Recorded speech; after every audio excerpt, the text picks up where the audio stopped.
Bonjour à toi et bienvenue dans le podcast Les Sentiers du Possible. Je suis Alexandra Ridou, coach certifiée et fondatrice de Randose pour t'accompagner à cheminer vers une vie pleine de sens et d'impact. Chaque lundi, je te partage mes réflexions et outils pour t'aider à atteindre les sommets de ton épanouissement. Et les mercredis, je te laisse découvrir une interview inspirante d'invités qui vivent la vie qui leur correspond vraiment. Ah, et j'ai oublié, je t'invite à écouter chaque épisode en marchant. Les neurosciences l'ont démontré, marcher te permet de prendre plus de recul, de développer ta créativité et ainsi prendre les meilleures décisions pour vivre la vie qui te fait vibrer. Salut Flavie, je suis ravie de t'accueillir sur le podcast Les Sentiers du Possible. Comment vas-tu aujourd'hui ? Eh ben, ça va très bien. Merci Alexandra pour l'invitation. Hyper contente d'être là. Alors Flavie Prévost, pour ceux qui ne te connaissent pas, tu prônes le salarié diversifié, mais tu vas nous en dire plus. Mais déjà, est-ce que tu pourrais nous dire un peu quelques mots sur toi, qui tu es ? Alors, qui suis-je? Ça, je vois bien que je suis dans un podcast où ça parle coaching et tout ça. Parce que déjà, c'est la question profonde directe, tu vois. Non, bah écoute, moi, je suis quelqu'un qui suivait pas mal les sentiers battus. J'ai fait, tu vois, des bonnes études, j'étais bonne à l'école, école de commerce, carrière en corporate, on ne peut plus classique, jusqu'à ce que bah, j'ai vraiment l'envie d'entreprendre qui me titille. Mais j'ai pas osé me lancer comme ça direct, tu sais, en plaquant tout et tout. Je me sentais la responsabilité bah, d'avoir un gros salaire et compagnie. Donc, en fait, j'ai lancé mon podcast en parallèle de mon métier, donc on va dire en side business.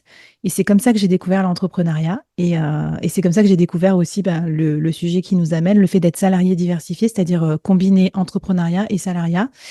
Et puis, bah, j'ai fait ça pendant 2, 3 ans. Et après, j'ai osé me lancer à mon compte un peu plus rassurée.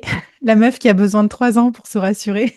Parfois, c'est ça, tu sais, la transformation entre corporate et entrepreneur, ça se fait pas quand même du jour au lendemain. Et maintenant, je suis complètement à mon compte. Et donc, je suis solopreneur, donc je me qualifie comme ça, c'est-à-dire un business toute seule, sans associé, sans employé. Je travaille quand même avec des gens, avec des freelances, mais dans un esprit très coopérative, très horizontale et tout ça. Donc, ça me change aussi par rapport à ma vie d'avant, de manager et tout. Et c'est assez intéressant. Et donc, je fais des podcasts et j'ai créé l'incubateur solopreneur, donc un espace où justement ces entrepreneurs d'un nouveau style vont pouvoir trouver des formations, des outils adaptés, puisqu'il n'y a pas que la start-up en fait pour entreprendre, il y a aussi d'autres formats. Ah, trop bien, j'adore. Et il y a une question que j'aime bien poser à mes invités. Sur une échelle de 1 à 10, aujourd'hui, tu dirais que ta vie fait sens à quel point? Alors, ben, franchement, je me sens hyper bien dans ma vie en ce moment. Je pense à un 8, un 8, un 9, tu vois, pour pas se jinxer non plus, parce que je n'ai pas envie de m'attirer les foudres. Non, je rigole. Mais, et en plus, c'est très intéressant ta question, parce que je fais pas du tout partie des gens qui avaient des passions dans la vie. Donc vraiment, j'étais désespérée, moi, quand je voyais la reconversion vers les jobs passion, je me disais, oh, j'en ai pas, qu'est-ce que je vais faire de ma vie? Oh, ma vie est nulle, moi, je suis juste en corporate comme ça, je suis directrice commerciale. Bon, ben, j'avais presque honte, tu vois, de pas avoir de passion. Et au final, là, avec mes activités, je sais pas, je me suis forgé un quotidien passionnant, même si bah, les sujets, ça reste des sujets techniques et tout, mais j'aime bien ma vie, quoi. Tu vois, je fais des podcasts, ça c'est agréable, c'est créatif. Je m'occupe, j'ai un peu de temps pour mes enfants. Je suis dans un beau cadre de vie parce que j'ai moins de pression aussi qu'avant, de réunions, de machin, de déplacements. Donc voilà, je dirais que je suis bien équilibrée malgré mon handicap de départ de pas trop savoir ce que je voulais faire de ma vie, quoi. Et justement, on peut revenir sur avant. Je Mm. suppose que avant, tu n'étais peut-être pas à 8 sur 10 en termes de sens. Euh, Comment ça s'est passé si tu en reviens pas à pas? Tu es dans ton job. À quel moment tu dis j'ai envie de plus, j'ai envie d'autre chose? Alors, ça a monté en moi. Moi, j'étais quand même bien dans mon job, je précise, parce que, tu vois, j'étais pas en souffrance, j'avais des managers sympas et tout. Déjà, ça, c'est plutôt bien, j'ai l'impression, dans ce Ouais. domaine, tu vois. Après, j'avais vraiment envie d'entreprendre, j'avais envie de faire quelque chose pour moi, tu vois. J'avais je sais pas pourquoi, je pensais à ça, je me disais, si demain je m'en vais, parce qu'en plus on le sait, dans l'entreprise, on n'est pas du tout irremplaçable et tout. Si demain je m'en vais, tout ce que j'ai construit là, ça va disparaître en fait. Tu vois, donc j'avais un peu ce côté avoir envie de bâtir un truc qui me suive, qui me poursuive, ou je sais pas trop. Et c'est ça qui, je pense, qui m'a donné envie de créer le podcast. Et là, je me suis dit, bon, bah, ça sera mes idées, ça sera mon propos et tout. Et ça sera comme un petit capital culturel ou quoi qui me suivra. Donc voilà, c'est parti de là. Après, j'ai entendu aussi que aux États-Unis, les gens, ils avaient souvent de l'equity, donc des parts dans la société pour s'investir encore plus. Moi, je me suis dit, bon, je suis dans un groupe super qui se porte bien, mais j'ai pas non plus d'equity. Donc pareil, je bosse à fond, mais je suis qu'un maillon dans la chaîne. Donc ça a commencé à faire son chemin et je pense que c'est ce qui m'a donné envie plus tard de faire mon truc à moi. Et du coup, cette envie de faire ton truc à toi, c'est genre un truc que tu portes en toi depuis l'adolescence, depuis jeune, ou ça arrivait, tu vois, ça remonte à quand tu t'en rappelles ou pas du tout? Alors, j'étais toujours, je suis quelqu'un d'assez créatif aussi. Ça, c'est pareil, ça m'a beaucoup aidé dans ma carrière, mais aussi joué des tours. Parce qu'en fait, souvent, c'est grâce à ma créativité que j'ai trouvé des idées pour faire passer les trucs et tout. Mais aussi, parfois, on me disait, bon, bah, ça va, la créativité, là, l'air de dire, bon, bah, maintenant, ce serait bien de faire des trucs, tu vois, must have et voilà. Et depuis petite, je faisais des trucs créatifs. Donc, en gros, j'écrivais des BD, j'écrivais des livres, des choses comme ça. C'était pas génialissime, mais j'aurais pas fait ça comme carrière. Je m'en serais jamais senti capable. Mais ça m'étonne pas du coup, même si j'avais aucune prédestination, que plus tard, le premier geste entrepreneurial que j'ai fait, c'était un truc de l'ordre de la créativité. Parce que finalement, le podcast, moi, j'associe ça à des activités presque manuelles. Tu vois, faut enregistrer, monter un podcast. Il y a un petit côté un peu artisan. Et en tout cas, c'était pas un business sérieux au début pour gagner de l'argent, c'était plus de l'ordre d'un truc original qui donne du souffle à côté de son travail. Et c'était quoi, du coup, l'objectif initial de ce podcast? T'avais- L'objectif initial, il n'y en avait pas trop aussi, ça c'est pareil, on croit, je trouve qu'on glorifie pas mal l'entrepreneur, genre bah, il sait déjà son plan en tête avant de se lancer. Je pense que je serais bien en peine de te dire ça. Je me dis juste dit, j'adore les podcasts, ça a l'air facile d'en faire, vas-y, je vais tester. Donc voilà. Après, je me suis dit, bah, comme ça, je vais rencontrer des gens. Parce que Ouais. si les interviews, tu vois, comme on fait là, on se rencontre et ça, c'est hyper précieux. Et moi, je sais que j'avais déjà un bon réseau et les gens me disaient déjà, ah, mais toi, tu penses à networker et tout. Ben, je sais pas, non, j'avais juste envie d'apprendre. En fait, j'ai toujours eu envie d'apprendre des autres aussi et je me suis dit, bon, bah, tant qu'à faire, je vais le faire et je vais le faire partager. Donc voilà, je pense que c'était me créer une bulle créative, augmenter mon réseau parce que j'avais un peu l'intuition que ça sert toujours quand même d'avoir un bon réseau et de pas, tu vois, de pas dépendre aussi d'un monde trop endogène où genre si après tu te barres de l'entreprise, tu as perdu tout ton réseau. Mm. Et ça, je l'avais aussi vécu parce que avant de bosser chez Six, j'avais bossé à la Poste et je m'étais rendu compte aussi que pour certaines personnes, quand j'étais partie, c'est comme si je les intéressais plus parce que j'étais plus dans l'entreprise. Tu vois? Et je me suis dit, mais penser comme ça, c'est complètement absurde parce que ça, c'est penser comme ça, c'est quand tu penses que tu vas rester toute ta vie dans la même boîte. Mm. Mais demain, on va faire plusieurs métiers, plusieurs carrières et tout. Donc, faut avoir un réseau aussi ouvert. Et le podcast, je pense, m'a donné une forme de, tu vois, autorisation ou un espèce d'excuse pour contacter les gens, alors que c'est pas facile de contacter les gens que tu admires en leur disant, bah, je t'admire, est-ce que je peux t'inviter à boire un café? C'est bizarre. Alors que par contre, faire un podcast, c'est une façon détournée aussi de pouvoir avoir une conversation avec eux. Ouais, carrément. Et ton entreprise, elle était au courant? Comment? Ton entreprise était au courant de ce podcast, du coup? Non. Alors, du coup, ça, c'est aussi ce qui m'a amené sur ce terrain salarié diversifié, c'est que c'est un peu tendancieux, dans le sens où je pense que mon entreprise m'aurait autorisé, mais à l'instant T, je me suis pas sentie capable d'en parler et de demander l'autorisation parce que j'ai eu peur qu'ils me disent non, ou j'ai eu peur qu'on voit ça comme une marque de désintérêt pour ma fonction, alors que c'était pas le cas. Mais bon, j'étais déjà entre guillemets en zone de confort, je faisais mes objectifs, je les explosais. Bon, j'avais le temps de faire une petite passion à côté. Et donc, en fait, moi, j'ai pas demandé l'autorisation, partant du principe qu'un podcast, c'est comme un hobby. Tu vois, si je voulais écrire un blog le soir chez moi sur le n'importe quoi, je pouvais. Et j'ai fait ça un peu en cachette au début, dans le sens où j'avais créé un compte Instagram, alors que je connaissais rien à Instagram avec mon nom de podcast, qui à l'époque n'était pas ce nom-là.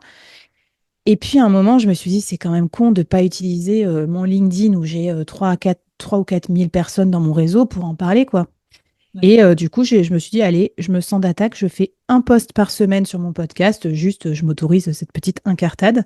Et ça s'est très bien passé. En fait, il s'est rien passé. Genre, en fait, tout le monde s'en fout. Et un jour, j'étais dans l'open space, le DRH me dit, ah, bah, Flavie, sympa ton podcast. Puis voilà, c'est tout. Point. Donc, en fait, je m'étais fait une montagne, je pense, d'un truc qui, en fait, tout le monde s'en fiche. Et plus tard, ça m'a évidemment apporté énormément d'atouts dans ma carrière.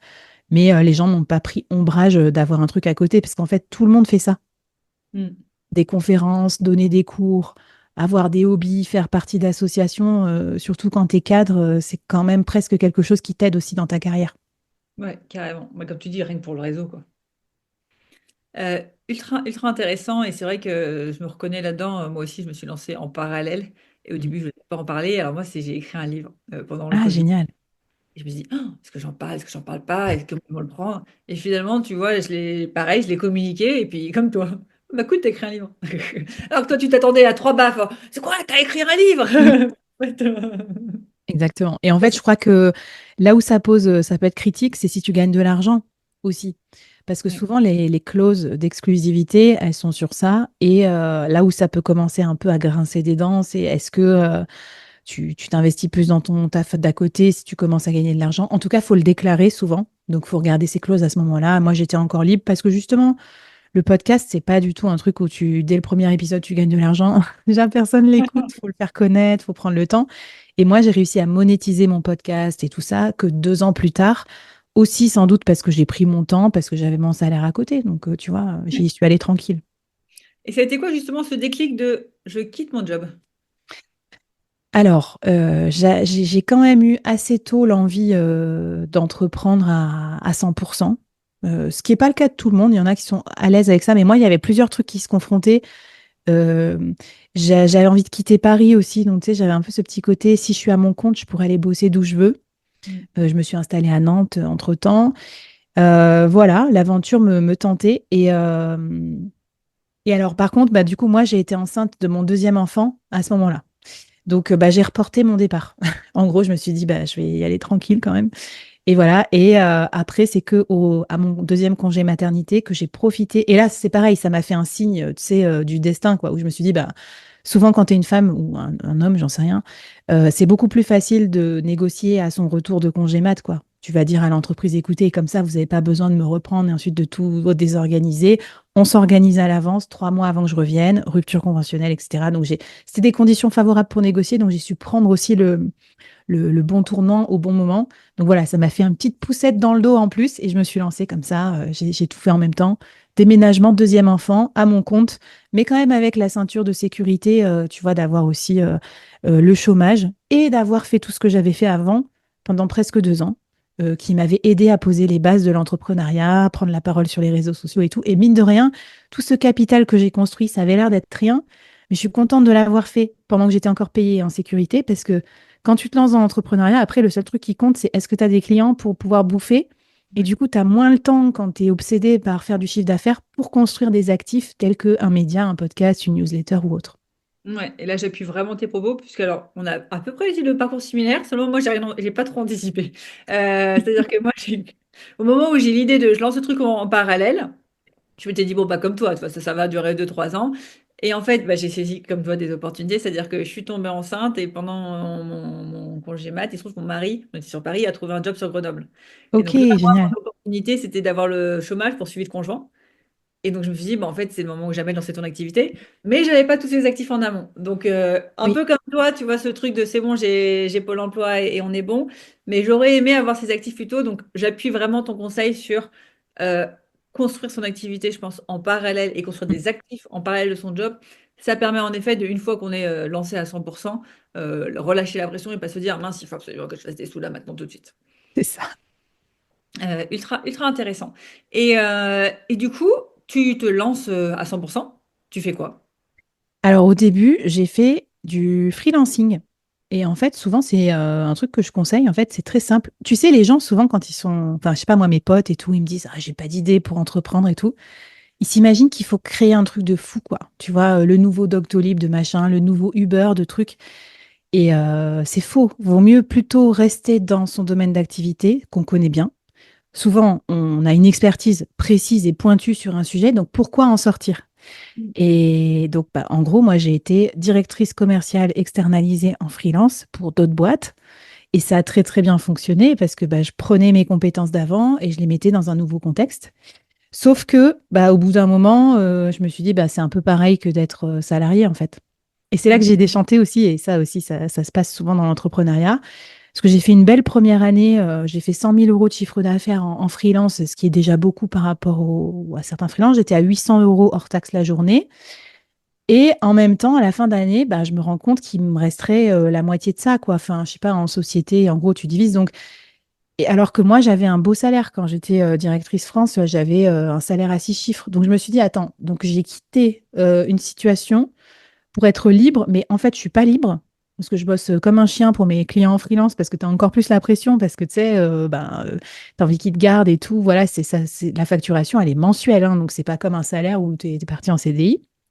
Et en plus, à la fin, je gagnais moins. Et c'est là que je me suis dit, bon, bah, il y a un souci. Et c'est comme ça que j'ai découvert le soloprenariat où en fait, après, tu vas faire d'autres choses que vendre ton temps, tu vas faire un produit et tout. Et bon, voilà, le temps, j'étais quand même en sécurité financière. Je pouvais quand même au moins couvrir mes frais, mais j'ai quand même pensé à demain, après-demain, à dans 10 ans, en me disant, faut pas que cette situation dure trop longtemps. Voilà. Et du coup, tu t'es lancé après en tant que solopreneur. Ouais. Directement, tu t'es dit, j'ai envie d'accompagner justement les salariés qui veulent lancer leur activité en parallèle de leur job. Comment t'as switché? Ben non, pas du tout. En fait, ça s'est fait un peu naturellement. Comme je m'étais lancée en freelance, mon podcast, je l'ai pivoté sur le freelancing, parce qu'avant, je parlais plutôt des dirigeants, mais c'était un peu trop vague, tu vois, donc aussi, c'est pour ça qu'il n'y a pas trop d'écoute. Boum, là, j'ai pivoté, j'ai dit, bah, comment on fait pour être un bon freelance? Moi, j'en sais rien, donc je vais interviewer des freelances et tout. Là, du coup, c'est devenu un podcast de niche, mais c'est ça qui a permis aussi de faire monter les écoutes. Et puis, à force que, on raconte des trucs intéressants sur le podcast, surtout mes invités, et puis moi, à force de les écouter, j'apprenais des trucs. 2 ans plus tard, il y a quelqu'un qui m'a écrit un message. Salut Flavie et tout, machin. Est-ce que tu peux m'envoyer le lien de ta formation? Je lui dis, bah, j'ai pas de formation. De quoi tu parles? Et en fait, j'ai compris, c'est que souvent le business model du podcasteur, c'est ça, c'est il a une compétence et il va après soit donner des conférences, soit donner des formations. Et là, c'est là qu'est née en moi l'idée que je pouvais gagner ma vie grâce à ma passion, ma nouvelle passion, mon podcast. Et donc, j'ai dérivé un produit du podcast qui est maintenant devenu l'incubateur solopreneur. Et au début, c'était une toute petite fiche Notion avec ma méthode écrite et tout ça que j'ai vendu comme ça à quelques personnes. Et après, une première cohorte, donc une première formation en groupe avec 7 indépendants à 1 000 euros. Et puis bah, aujourd'hui, c'est devenu un plus gros business parce que j'ai à peu près 300 incubés dans l'incubateur. Mais tu vois, ça a pris 2, 3 ans de faire mûrir le truc d'un produit un peu naze à un truc un peu mieux.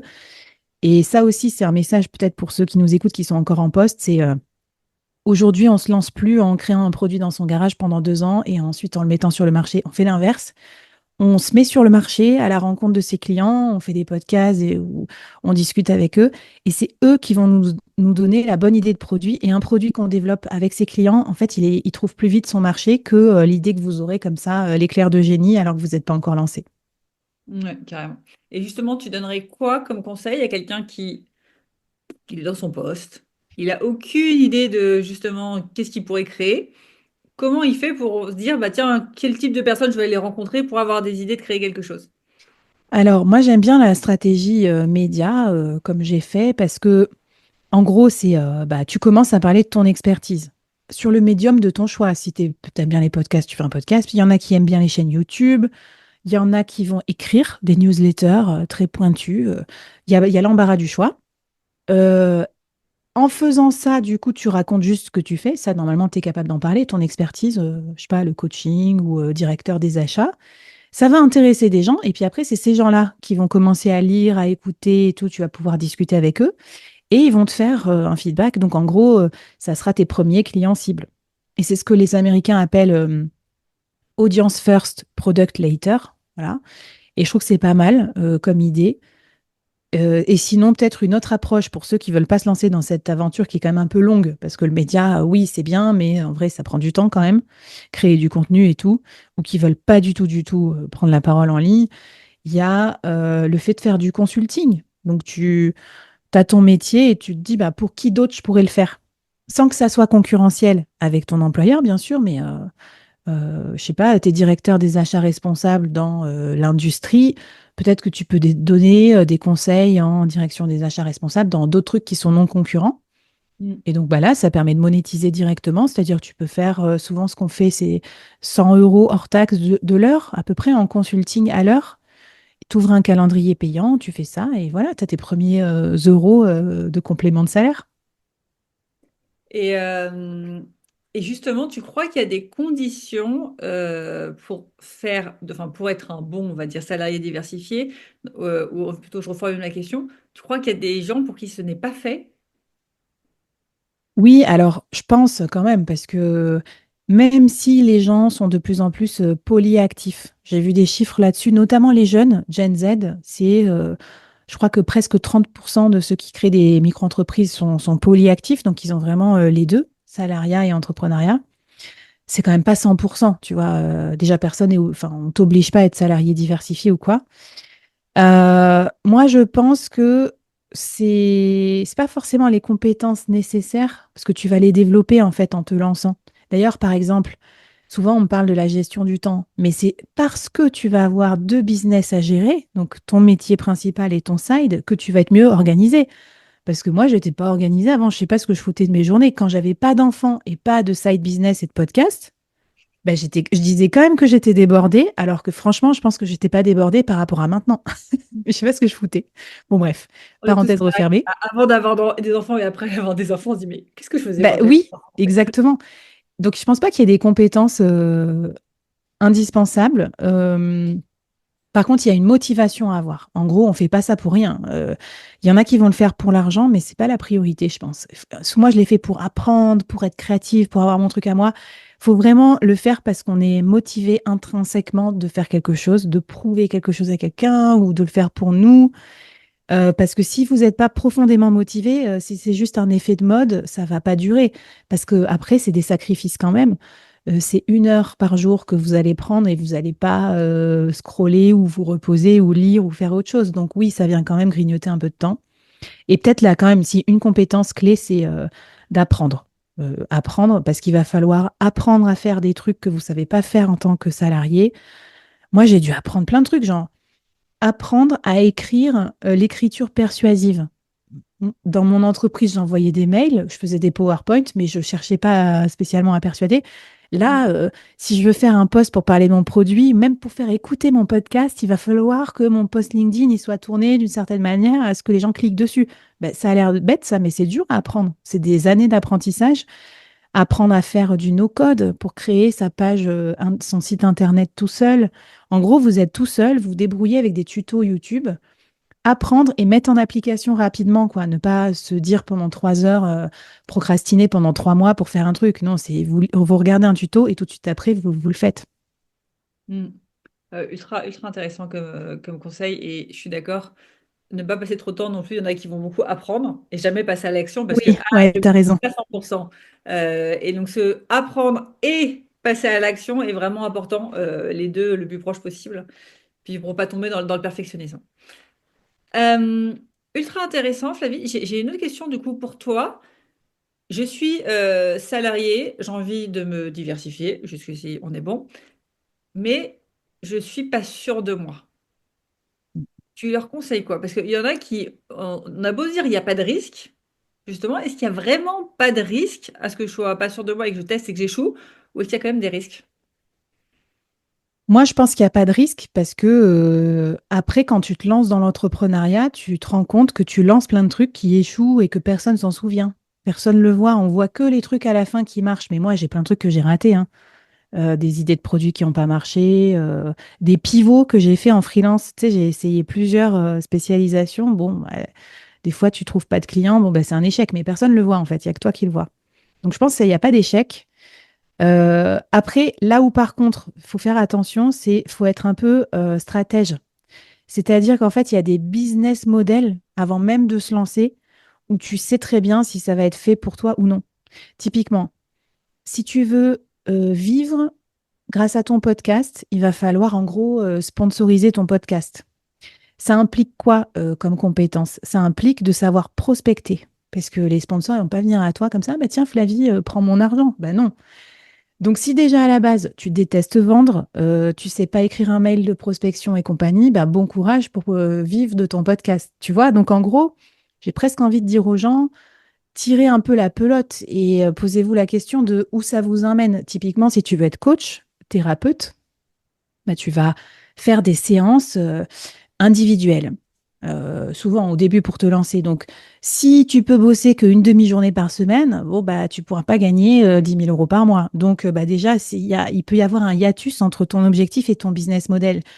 Donc, si c'est ça, ça veut dire qu'il faudrait plutôt essayer d'être coach ou thérapeute avec un autre business model que le coaching individuel, qui pourrait être l'organisation d'événements, le bootcamp ou la cohorte, c'est-à-dire les programmes de groupe pour un petit peu mutualiser les efforts et gagner plus d'argent à chaque fois que tu fais une conférence, ou encore carrément une formation en ligne, par exemple, puisqu'aujourd'hui on parle beaucoup de business dans le digital aussi pour être capable de sortir de cette contrainte de temps. Et comme le salarié diversifié, il est bloqué, il a son CDI à côté, il n'a pas beaucoup de temps à impartir, donc faudrait y réfléchir avant de se lancer, quoi. Il y a au moins, je pense qu'il y a au moins une dizaine de business models possibles. Ça peut être l'affiliation, ça peut être le freelancing. Faut réfléchir avant de se lancer dans quoi ça vous amène en fait comme futur et est-ce qu'il est souhaitable pour vous. Ouais. Et justement, quand on parle de futur, tu vois comment le futur du monde du travail? Parce que de ma fenêtre, tu vois, j'ai l'impression que le salariat ne fait plus trop rêver. La tendance va beaucoup plus à être indépendant. Que vont devenir les entreprises? Est-ce que tout le monde se dit, mais en fait, tout est bouché maintenant? Je veux dire, tu veux te lancer en tant que community management, il y en a des milliards. Tu veux te lancer en tant que coach, il y en a des milliards. Comment tu vois le futur du travail avec, en plus, on rajoute une couche d'IA. C'est quoi un peu, toi, ta vision, tes perspectives là-dessus? Bah alors moi, je suis pas catégorique sur le fait que l'entreprise va disparaître ou le salariat, parce qu'en fait, l'indépendance, c'est pas fait pour tout le monde, hein. Tu vois, mon mec, il est salarié, il a pas du tout envie. J'ai pas réussi à le convertir en salarié diversifié ou quoi, et ça lui va très bien. Et donc ça, je pense que ça va quand même continuer. Après, l'indépendance, l'histoire de la concurrence. C'est pas complète, enfin, c'est pas aussi catastrophique que ça. Il y a encore pas beaucoup de freelance. Tu vois, c'est genre 1 million, 1,5 million, je crois, en France. Donc, c'est pas non plus tout le monde qui est freelance. Et il y a encore beaucoup de place à se faire. Par contre, faut pas être généraliste. Faut pas, évidemment, si tu es community manager, tout réseau, machin, toute spécialité, tu fais rêver personne. Quand tu deviens indépendant, faut vraiment, les gens, ils vont te prendre pour une expertise précise. Et donc, on va vers de plus en plus ce qu'on appelle la niche ou l'hyper spécialisation. Donc, tu pourrais être demain community manager sur Reddit ou community manager sur Instagram pour les restaurateurs qui veulent augmenter leur nombre de réservations sur leur page Instagram. Voilà, c'est des croisements de compétences qu'il faut faire. Faut pas se lancer à la fleur au fusil, genre bah, je vais voilà. Pareil pour les podcasteurs, on me dit souvent ça. On me dit non mais tout le monde lance son podcast, il y a plus de place pour les. Ben si, il y a de la place.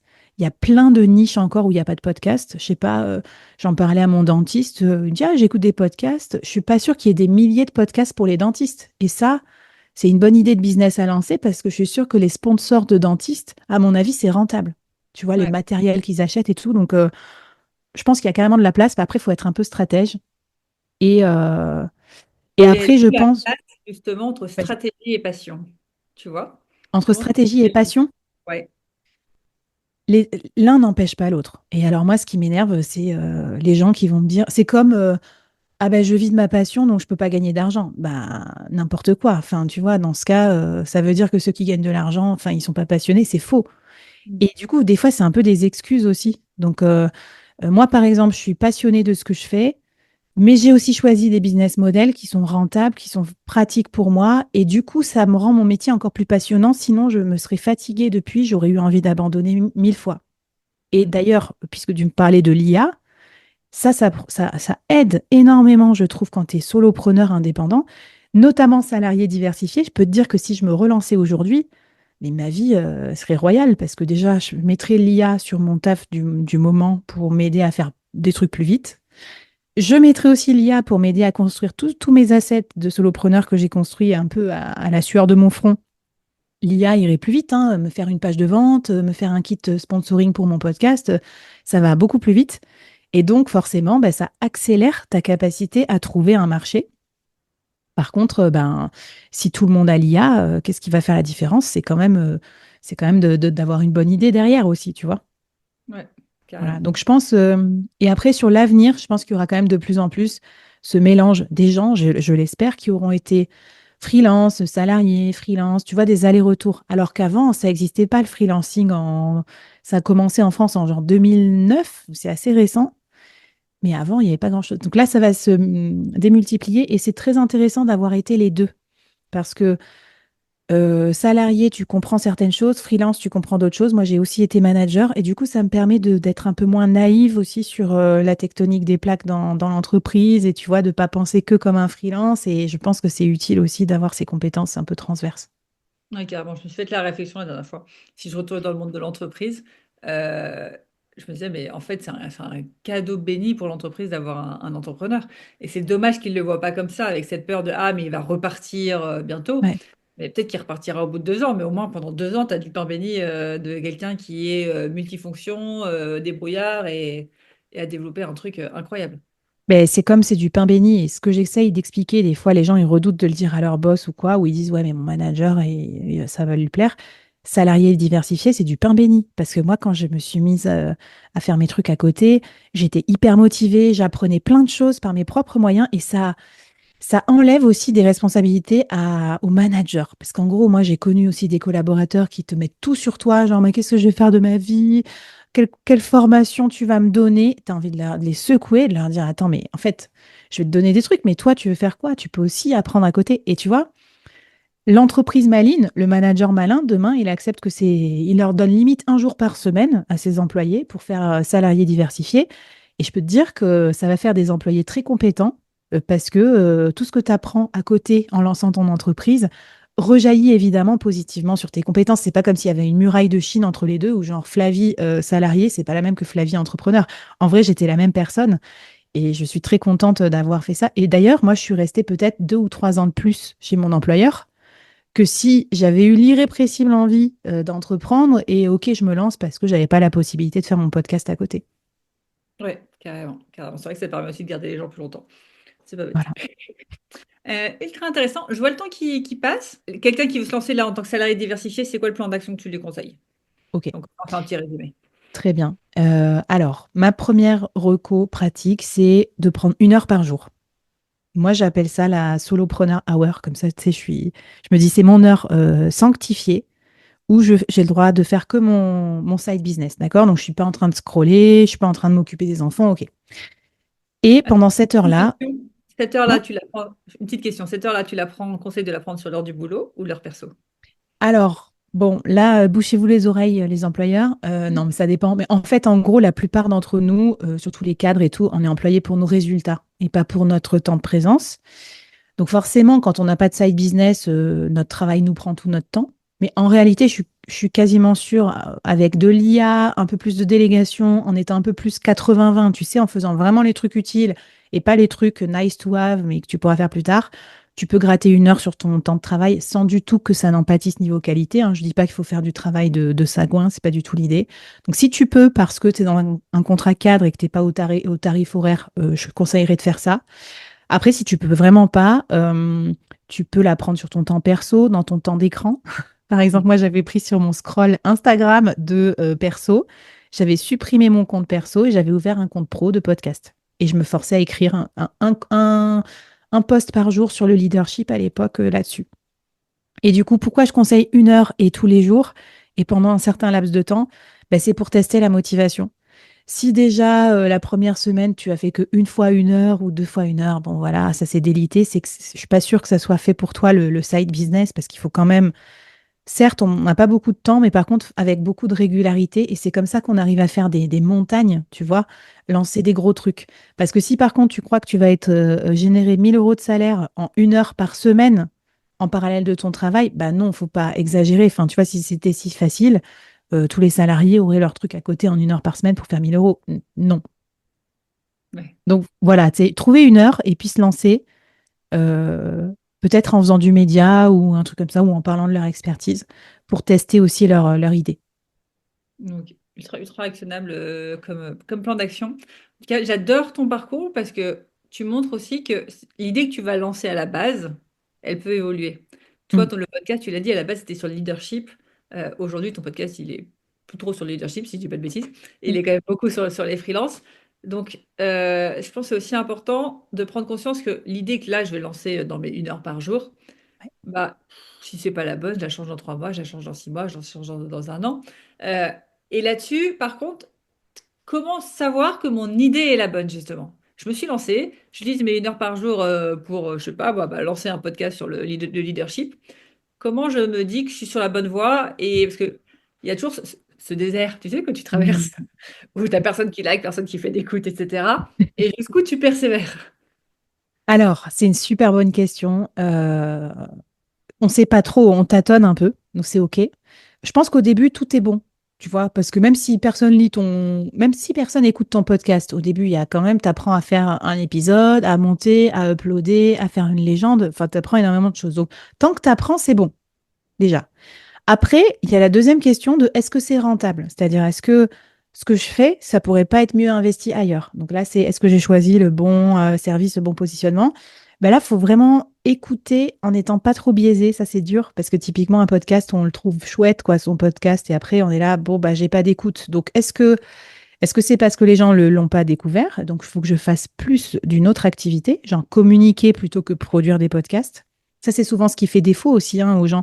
Ils disent, ouais, mon truc, ça marche pas, mais est-ce que tu as essayé de le vendre? Non. Donc, bon, déjà, il faut quand même faire une action commerciale. Et après, si les gens le découvrent, mais qu'ils ne l'écoutent pas, ou ton produit, ils le voient, ils visitent ton site, mais ils l'achètent pas, là, c'est peut-être qu'il y a un problème de produit. Donc, il faut faire des groupes. Tu sais, il faut demander aux gens, en fait, est-ce qu'il y a des auditeurs qui sont prêts à me faire un feedback? Donc souvent, les gens, ils sont quand même relativement OK pour te donner des idées, t'aider à l'améliorer.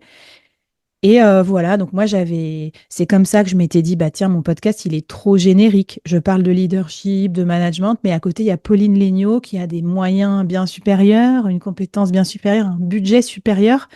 C'est peut-être pas une bonne idée c'est un peu comme de dire je vais créer le Doctolib du truc alors que moi je suis solopreneur. Bah non, c'est pas possible. Donc voilà, un bon conseil aussi, c'est d'être niché. Et ça, c'est vraiment ce que ne font pas, ce que moi j'avais pas fait non plus. Tu dis, je vais faire le podcast des dirigeants, mais en fait, ça ne veut rien dire les dirigeants. C'est qui? Dans les PME, dans les grands groupes, ils ont quel âge et quel job? Donc vraiment, nichez-vous sur un truc précis. Ça vous fait peur de vous spécialiser, mais c'est pourtant comme ça que vous marcherez. Et moi, j'ai fait deux choses, par exemple, pour faire évoluer mon podcast. Je suis passée d'un format interview classique à un format court, mini-série, donc des épisodes de 5 minutes. Et j'ai axé sur la ligne solopreneur, au lieu de parler de tout et de rien. Et à partir de là, ça a pris. Et là, j'ai vu les écoutes qui ont décollé. Et bon, bah, si les écoutes décollent, potentiellement, tu peux en faire des euros derrière, tu vois. J'avais pas encore le produit, mais tu vois, tu es d'accord que j'étais un peu sur une bonne vague. Voilà. Et donc, faut être attentif aussi aux premiers signes de quand la vague se forme, tu vois. Est-ce que tu arrives à la repérer? Et là, tu vois que ça pousse un peu. Par exemple, un post LinkedIn qui fait 30 likes alors que les autres font 2 likes. Ça veut dire que le sujet est intéressant. Donc, ça veut dire que tu peux aller dessus. Et c'est pour ça que moi, j'utilise souvent le média aussi pour tester mes idées de produits. Je me dis, si le thème intéresse sur une vidéo YouTube, bon, bah, si je crée un produit dessus, peut-être que ça intéressera. Ok, ultra intéressant et ultra actionnable. Merci pour ton conseil. Est-ce que tu aurais un dernier conseil à donner à justement ceux qui veulent se lancer dans le salarié diversifié? Euh, Moi, j'ai un petit outil. Si tu veux, je peux le mettre à disposition de tes auditeurs, auditrices. Ouais. Enfin, c'est gratuit. J'ai fait un prompt pour, avec ma méthode dont je parle dans le livre, où en fait, en gros, ils vont pouvoir dire ce qu'ils font comme métier dans la vie. Et ça va leur donner des idées de diversification, genre quel job ils pourraient faire en freelance, quel média ils pourraient lancer. Donc, si tu es d'accord, ben, on peut mettre Oui, le carrément. lien dans l'épisode et comme ça, ça leur met le pied à l'étrier et ça leur donnera des idées. Et après, si ça vous donne des idées un peu trop lambda, vous pouvez dire à ChatGPT, bah, vas-y, un peu plus créatif, un peu plus ça. Et déjà, je suis sûre que une fois qu'on a tu sais, des possibilités devant soi écrites, ça va faire germer des idées. Ils vont se dire, ah ben ça, j'aime pas du tout, ou ça, j'aime bien. Et hop, après, c'est parti. Après, vous mettez 1 heure par jour dans votre agenda et let's go. Trop bien. J'adore cet outil. On le mettra dans le descriptif de l'épisode. Et Flavie, j'ai bien terminé l'épisode à chaque fois par une question qu'on va poser à nos auditeurs, enfin que toi tu vas poser à nos auditeurs, et qui vont pouvoir réfléchir en marchant justement sur cette question. Quelle question de réflexion tu peux leur donner pour justement les aider à trouver plus de sens dans leur vie, peut-être à lancer ce concept de salarié diversifié? Bah écoute, je vais leur poser une question sur cette histoire de spécialisation parce que c'est dur à trouver. Là, quand on est salarié, on est enfermé dans une fiche de poste, donc on croit qu'on est réduit à ça. Et en fait, on a des compétences autres, donc c'est un peu comme l'ikigai, mais pour trouver son métier possible en freelance ou son concept de média. Numéro un, il faut qu'ils réfléchissent qu'ils listent leurs compétences, donc tout ce qu'ils savent faire, et vraiment de façon détaillée, tu vois, dans leur fiche de poste ou dans leur vie. Numéro 2. Du coup, les marchés dans lesquels ils ont déjà travaillé, les industries dans lesquelles ils ont déjà travaillé, je sais pas moi, agroalimentaire, B2C, etc. Et, euh, Et j'ai perdu mon idée. Ah oui, et numéro 3, les trucs qui les passionnent. Tu vois, par exemple, moi, je fais du surf, j'apprends le surf et ça me passionne. J'en ai pas fait mon métier, mais en croisant les 3 trucs, j'ai organisé des séjours de co-living pour freelance où on faisait du surf. Donc ça s'appelait Staff Wax Relax et c'était des petits séjours. Et ça a marché, ça a pris ça, tu vois, parce que j'ai mixé ma compétence freelancing avec le marché des freelances, etc. et le surf. Ouf, je suis partie surfer tout en gagnant de l'argent en organisant ces petits séjours, donc c'était sympa. Donc s'ils croisent les 3 cercles en faisant des listes comme ça, qui ont l'air improbables au début et qui tentent plusieurs combinatoires, plusieurs triangles, c'est l'occasion d'une bonne balade là, bien pour bien réfléchir, mariner ça, et après ça vous fera peut-être des combinatoires qui vous donneront des idées pour lancer un podcast ou lancer une offre. Yes, carrément. Bah, c'est comme ça que moi m'est venue l'idée du rando coaching, tu vois. Elle Mais est c'est là génial. avec le coaching. J'allais Ouais. dire, j'adore ton concept et je pense que ce qui fait la réussite des coachs aujourd'hui, vous lancez en coach lambda, sans spécialité, sans persona, ça va pas marcher. Par contre, vous avez une façon de coacher, un persona que vous adorez, un domaine d'activité dans lequel vous avez beaucoup d'autorité, vous croisez les 3 et peut-être une petite passion en plus, un peu faux folle, genre la marche, le surf ou machin, et vous avez sans doute un bon potentiel de business. Ouais, carrément, carrément. Eh bien, un grand merci à toi, Flavie. Ceux qui nous écoutent, restez bien jusqu'au bout pour avoir justement votre question à méditer en marchant et en musique. Et Flavie, pour ceux qui veulent te retrouver, où est-ce qu'ils peuvent te retrouver justement? Bah, tous mes podcasts, articles et tout, c'est sur leboard.fr. Et après, mon café du commerce à moi, c'est LinkedIn. Donc, si jamais je voulais m'envoyer un petit message dans ma boîte, j'essaye de répondre. En tout cas, c'est cool, je vous vois passer quand vous écoutez des podcasts. Donc, si vous avez des questions, n'hésitez pas. Yes, envoyez des petits mots doux, pardon, à Flavie. Encore merci à toi, Flavie, et je te dis à très vite. Merci beaucoup, Alexandra. Ciao.